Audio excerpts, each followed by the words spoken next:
Hello बच्चों, let's study this question. A beam of light diverges from P on the axis of a convex lens, and after passing through the lens, it deflects from the surface of a convex mirror. Uh, the reflected beam is brought to focus by the lens at P itself. Find the focal length of the lens. Given the distance of the lens from the mirror is 10 centimeter and the distance P from the mirror is 30 centimeter. The focal length of the mirror is 10 centimetre. तो question में क्या बोला है? तो question में बोला है कि मान लीजिए ये प्रिंसिपल एक्सिस है, इधर कॉन्वेक्स मिरर रखा हुआ है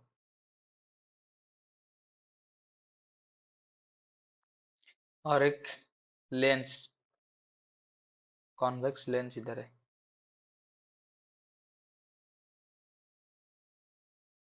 तो ये जो डिस्टेंस दिया है ये कितना है?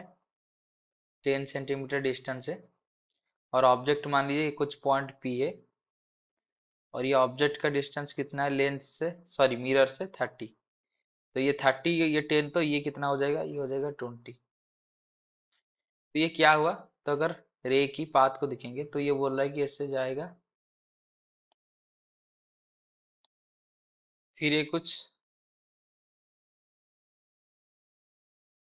ऐसे जाएगा, तो फिर जाने के बाद वो क्या कर रहा है? फिर से रिफ्लेक्ट होकर, ये इस मिरर से रिफ्लेक्ट होकर फिर वही पी पॉइंट को आ रहा है, यानी कि फिर से रिफ्लेक्ट होकर उसी पॉइंट को आ रहा है, यानी कि सेम पाथ को रिट्रेस कर रहा है। तो सेम पाथ को रिट्रेस कब करेगा? अगर कोई भी रे गया तो ये मिरर से रिफ्लेक्ट होकर सेम पाथ को कब आएगा? क्योंकि अगर मिरर से रिफ्लेक्ट हुआ तो ये कुछ अलग पाथ को जाना चाहिए, लेकिन सेम पाथ को कब आएगा? जब उसकी ये परपेंडिकुलर होगा, यानी कि ये जो इमेज ऑब्जेक्ट है उसके लिए एक वर्चुअल ऑब्जेक्ट होगा जो कि इसमें सी पे ये होगा। हाँ, मान लीजिए ये इसका सेंटर है, तो उसके लिए की कंसेप्ट पहले समझ लेते हैं। की कंसेप्ट इधर क्या है कि 1/v plus 1/u equal to 1/f। ये किसके लिए है? मिरर के लिए। ये mirror equation and lens formula क्या है? 1/v minus 1/u equal to 1/f। ये लेंस के लिए। ये v क्या है? Image distance, u object distance, f है फोकल लेंथ।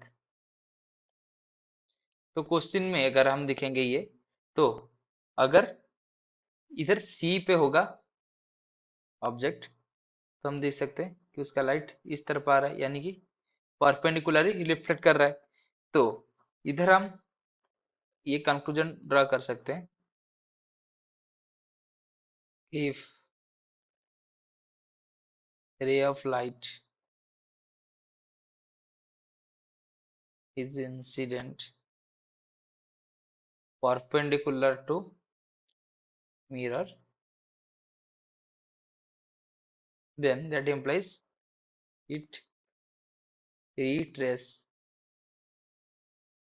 its path।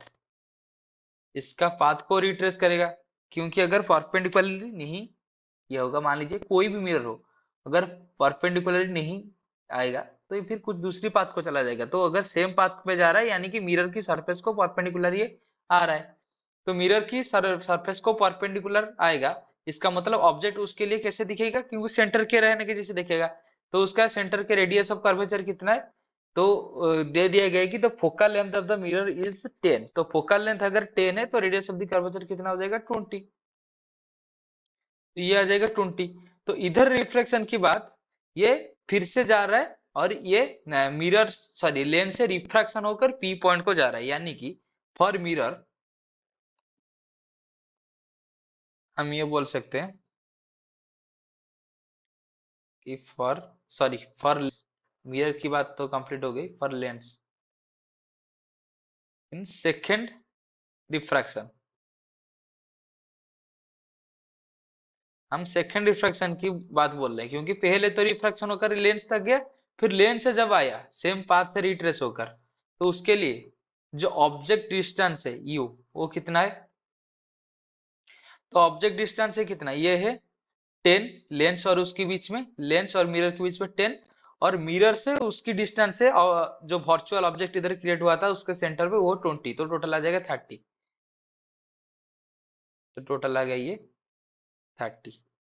और भी इमेज कहाँ क्रिएट हुआ, पी पॉइंट पे, तो पी पॉइंट लेन से कितना डिस्टेंस पे, 20। तो इसको हम लिख देंगे -20, क्योंकि लेफ्ट साइड में, ये सब सेंटीमीटर में। और फोकल लेंथ हमको फाइंड करना है, तो इसके लिए हम मिरर इक्वेशन अगर हम यूज करेंगे तो ये कितना आएगा, 1/v, यानी कि 1/-20 -1/u 30 इक्वल टू 1/f। तो ये कितना हो जाएगा, तो ये आ जाएगा, तो इसको हम ऐसे लिख सकते हैं, ये आ जाएगा 30 -20, सॉरी ये 30, इसको हम ऐसे लिख सकते हैं 3-2/60 इक्वल टू -1/f। दोनों से माइनस कॉमन ले आएंगे, फिर उसको ऐड कर देंगे, सॉरी इधर एडिशन होगा। दैट इम्प्लाइज एफ कितना आ जाएगा, एफ आ जाएगा 60/3 + 2 5, यानी कि ये आ जाएगा 12। तो फाइनल आंसर जो है हमारा आया कि उसकी फोकल लेंथ कितना होगा लेंस की, ये होगा 12 centimetre. 12 centimetre is the right answer. I hope you have understood this question. Best of luck.